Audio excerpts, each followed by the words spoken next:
Hi friends! Happy January and happy 2023. Today I'm going to be sharing some lessons I've learned recently that I hope to continue implementing in the new year that I think might be useful for you to consider if you're also trying to set goals or just curious to see the absolutely unhinged way I go about it now that I'm out of the MFA and searching for ways to keep writing while no longer having that institutional structure and support.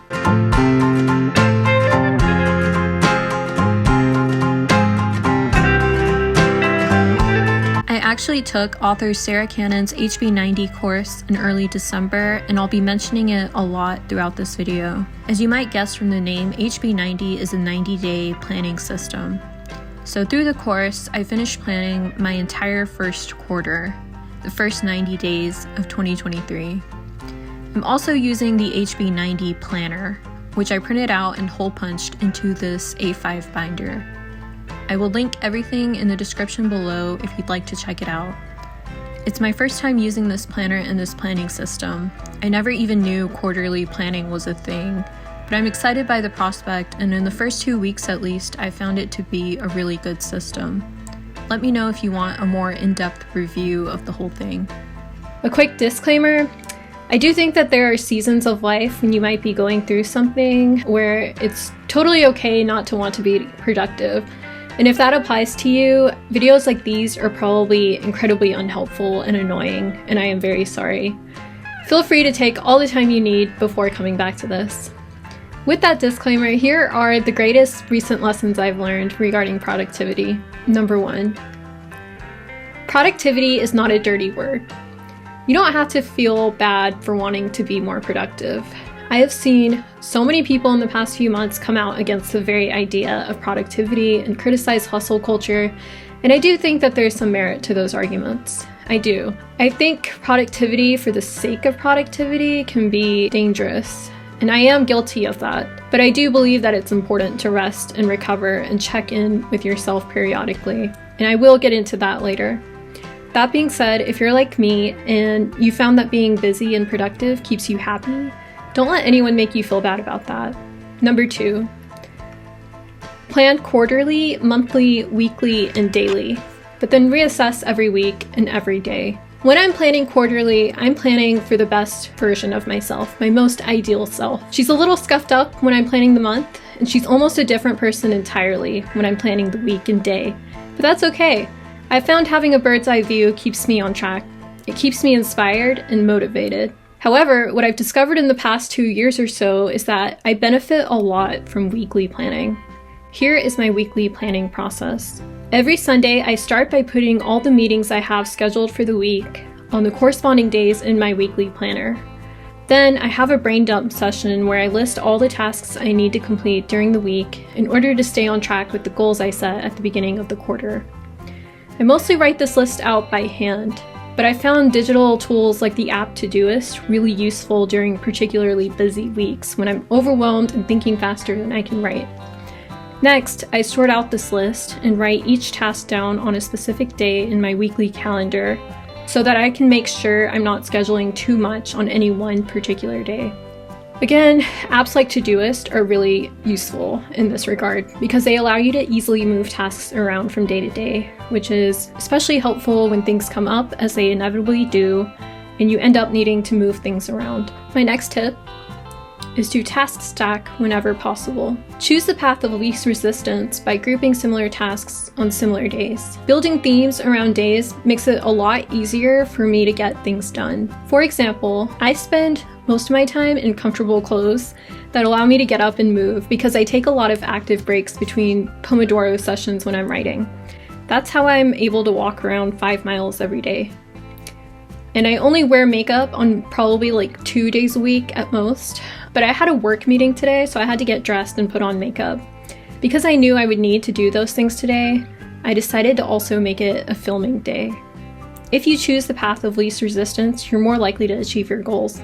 And these strategic decisions are part of why I think weekly planning is so important. My next tip: reassess your plan every day and pick your top 3. So when I plan the week, I have all the tasks I want to get done. I know that 9 times out of 10, there will be tasks I don't get done because I tend to overplan, and I'm okay with that. I'm working on being okay with that. However, every single day, and usually the night before, I list the top 3 things I have to get done in order to consider it a successful day, even if nothing else on the list gets done. I've heard people refer to these as non-negotiables. Every day I complete my top 3, I give myself a gold star in my planner. I love gold stars. How do I decide which tasks I complete every day? This is where I know I'm going to sound unhinged. And it's completely new, like I just decided to start doing it this month in conjunction with HB90, so it might fall completely apart. Check in with me in about 6 months. Anyway, I have 5 main areas that I focus on. 3 are goals that I set through HB90. Number 1 involves novel-length projects. Number 2 is YouTube. And number 3 is short fiction and poetry. And then I also focus on fitness and freelancing. Every day I challenge myself to complete at least one thing, no matter how minuscule, in at least 2 of those areas. And I try not to skip any of them 2 days in a row. That way I know I'm making forward momentum in all of them, even if it is incremental. But I also challenge myself to complete all my scheduled tasks in at least one of the areas every day. Most days for me, this has meant hitting my fitness goals, usually 75 minutes of working out, which is totally fine by me because I have a secret. I spend a good 30 to 45 of those 75 minutes doing additional things. And that brings me to my next tip, which is one that I'm sure you've heard numerous times. I'm not sure who came up with it, but I know it was mentioned in the book Atomic Habits, and I know TikTok loves it. Habit stack whenever possible. There's a lot of things that I wish I had more time for. What I suspected from the past year, and what I confirmed using the Timeular, is that it isn't that I don't have the time, it's that I don't always make the time. One thing that has worked very well for me in the past year is to pair things that I love to do but that feel like I'm wasting time with things that are good for me and that I want to do more of. For example, I waste a lot of time watching TV and scrolling through social media. So on weekdays, I force myself to get up and walk anytime I'm watching TV or scrolling through social media. I also habit stack by pairing difficult tasks together. For example, I want to read more. I know as a writer in particular, it's important to be well-read, but I also think reading just makes you a better person in general. So I'll walk and read for half an hour almost every single day, including on weekends. Let's talk about buffers, which is a disgusting word, but a beautiful concept. Something I really loved about HB90 is that Sarah encourages you to start your planning by marking out any days you know you won't get any work done during the quarter. Birthdays, anniversaries, etc., etc. She also encourages you to schedule buffer weeks. So I have scheduled 3 buffer weeks this quarter, 1 buffer week a month. That way I know that if I'm struggling to finish tasks one week, I have that safety net, that reassurance of knowing that my plan won't fall apart completely if I take the time off. And if I'm not struggling, I get a free week that I can take off or use some other time in the quarter. But knowing me, I will most definitely be struggling. On that note, my next tip is to schedule buffer days. For me, this is usually Friday. It's a habit that I started when I was a graduate assistant. I was fortunate to have a boss who would push me to take my Fridays off to write. So I would schedule all my tasks Monday through Thursday and then use Friday as a writing and catch-up day to take care of anything that fell through the cracks during the week.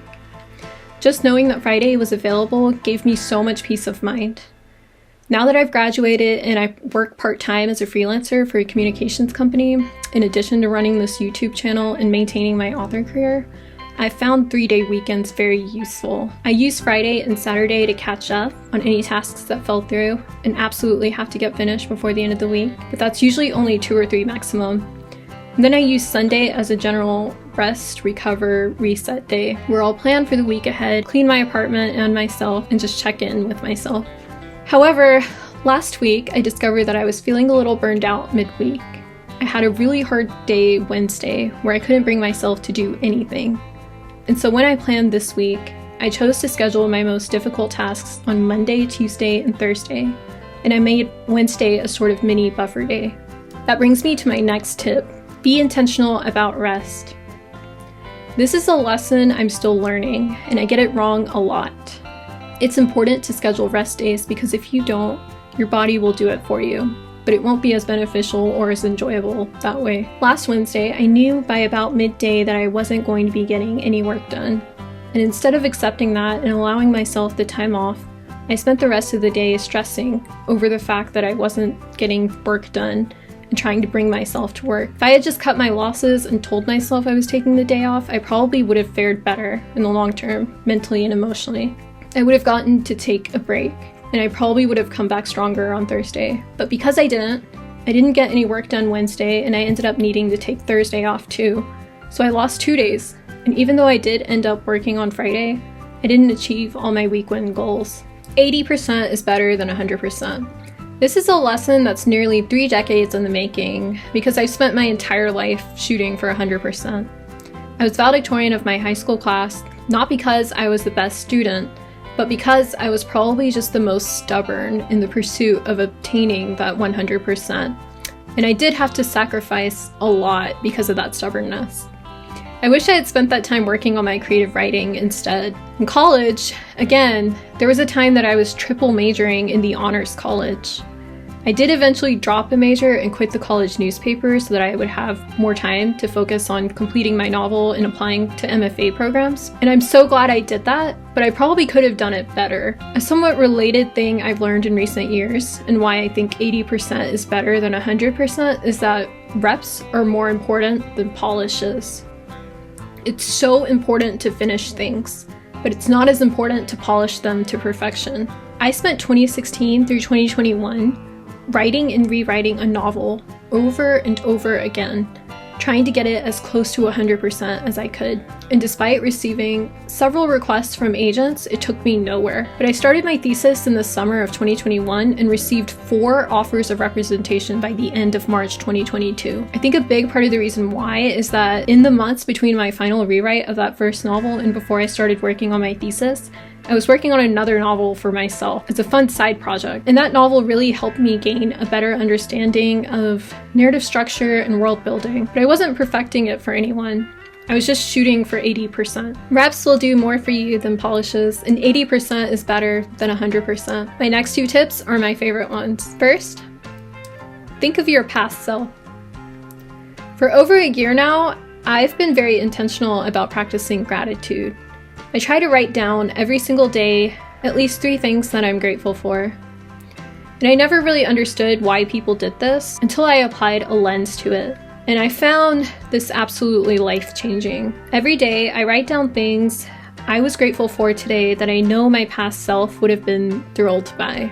For example, around this time a year ago, I was nearing the end of my MFA and had just started searching for a job. What followed were several grueling months of interviews and projects and lunches that went nowhere and probably cost me a lot more than they should have, mentally and financially. And through it all, I had this nagging voice in the back of my mind wondering if I was giving up too much and for the wrong reasons. But now I'm in a freelance position that allows me not only the flexibility to maintain a writing schedule, but also to do work that I find truly rewarding and meaningful, because I'm working for a company that handles communications for DEI initiatives in the region.